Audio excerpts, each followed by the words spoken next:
అందరికీ నమస్కారం. The education ఛానల్కి స్వాగతం. బోర్డ్ ఎగ్జామ్స్ అయిపోవస్తున్నాయి. ఇంటర్మీడియట్ ఎగ్జామ్స్ కూడా మొదలవుతున్నాయి. దాదాపు రాబోయే 10-15 రోజుల్లో పూర్తవుతాయి. ఆ తర్వాత ముఖ్యమైనటువంటి కాంపిటేటివ్ ఎగ్జామ్స్ వైపు స్టూడెంట్స్ అంతా కాన్సన్ట్రేట్ చేయాల్సి ఉంటుంది.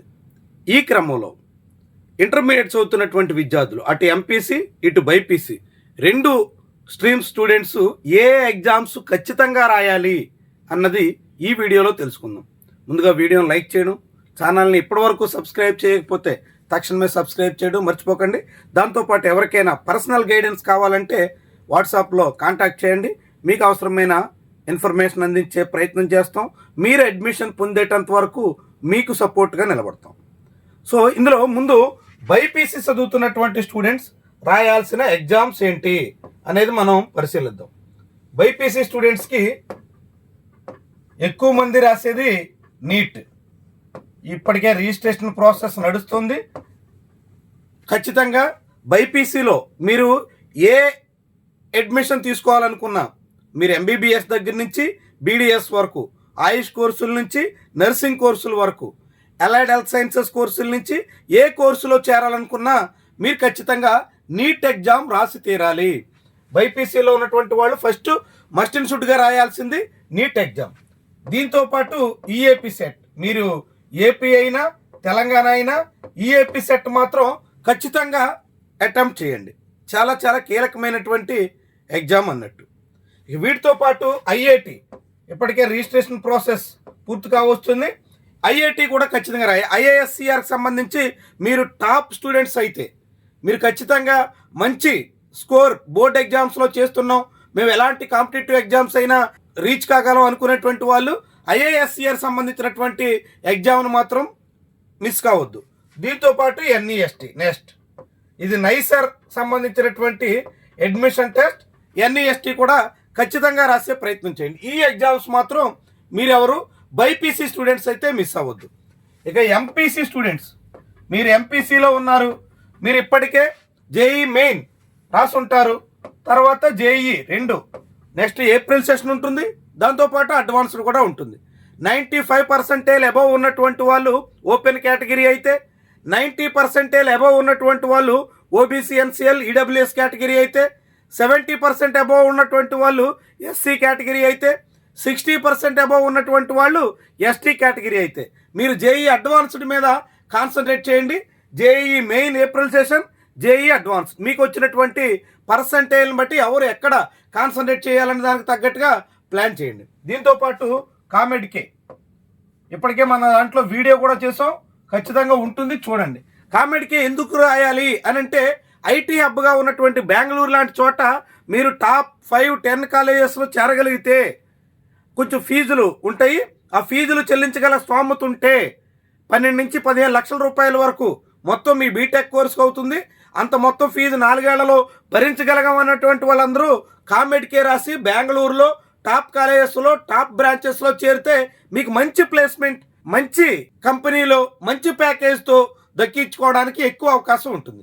సో కామెడ్కే మాత్రం మిస్ కావద్దు. దీంతోపాటు టాప్ స్టూడెంట్స్ ఉంటే వాళ్ళంతా బిట్ సెట్ రాస్తారు.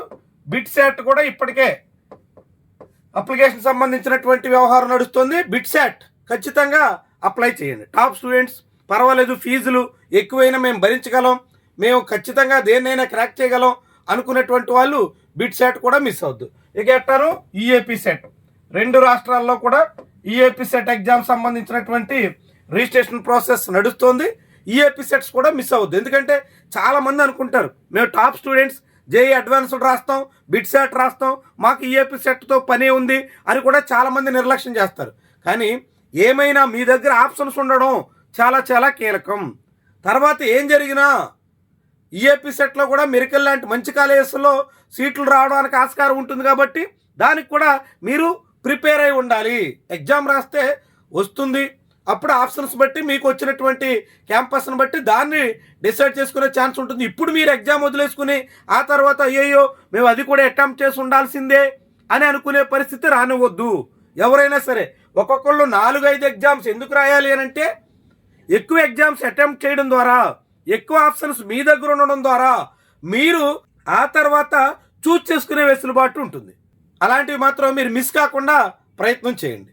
సో వీటితో పాటుగా ఇంకా ఇతర అనేక రకాలున్న ఐఐటి కూడా చాలామంది ఎంపీసీ స్టూడెంట్స్ కూడా రాస్తుంటారు. ఐఐటి కూడా అప్లై చేయొచ్చు.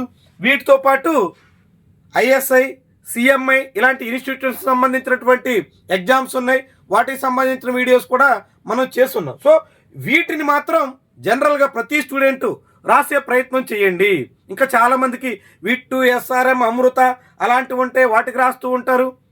ఎక్కడైనా మీరు ఏది రాసినా వీటిల్లో మాత్రం ఖచ్చితంగా అటెంప్ట్ చేయండి. మీరు ఎక్కువ అటెంప్ట్ చేయగలిగితే అంతా మంచిది. చివరిలో అడ్మిషన్ టైంలో అయ్యయ్యో మాకు అక్కడ అడ్మిషన్ దక్కడానికి పలానా ఎగ్జామ్ రాయాలంటే మేము రాయలేకపోయాం అనే పరిస్థితి రాకూడదు. ముందే మేల్కోండి. ఈ ఎగ్జామ్స్ మాత్రం ఖచ్చితంగా రాయండి. ఇంకా ఏం రాయగలిగినా మీ అవకాశాన్ని బట్టి, మీ ఇంట్రెస్ట్ని బట్టి రాసుకోండి. ఎందుకంటే ఈ ఎగ్జామ్స్ రాస్తే మీకు మినిమం ఎక్కడో ఒక చోట మీ స్టాండర్డ్ని బట్టి మీరు జేఈ అడ్వాన్స్డ్లో కొడతారా, జేఈ మెయిన్లో కొట్టి జోసా ద్వారా సీట్ సంపాదిస్తారా, ఆ రెండు కాకుంటే కామెడికేలో సీట్ వస్తుందా, ఇది కాకుంటే బిట్ సాట్, అది కాకుంటే ఈఏపీ సెట్, ఎక్కడో ఒక చోట మీరు తగినంత పరిస్థితుల్లో సెటిల్ అవ్వడానికి ఛాన్స్ ఉంటుంది. కాబట్టి ఖచ్చితంగా ఈ ఎగ్జామ్స్ మాత్రం మీరు మిస్ కాకుండా వీటన్నిటిని రాసే ప్రయత్నాలు అయితే చేయండి. ఇప్పటికే కొంతమంది అప్లై చేస్తుంటారు. చేయనటువంటి వాళ్ళు తక్షణమే ఈ ఎగ్జామ్ సంబంధించినటువంటి వివరాలన్నీ మన ఛానల్లో వీడియోలు ఉన్నాయి, చూడండి. వాటికి సంబంధించిన అప్లికేషన్ ప్రాసెస్లో పార్టిసిపేట్ చేయండి, అప్లై చేయండి, ప్రిపేర్ అవ్వండి, మంచిగా ఎగ్జామ్స్ కూడా రాయండి. ఇది ఈరోజు video. Thank you very much for watching.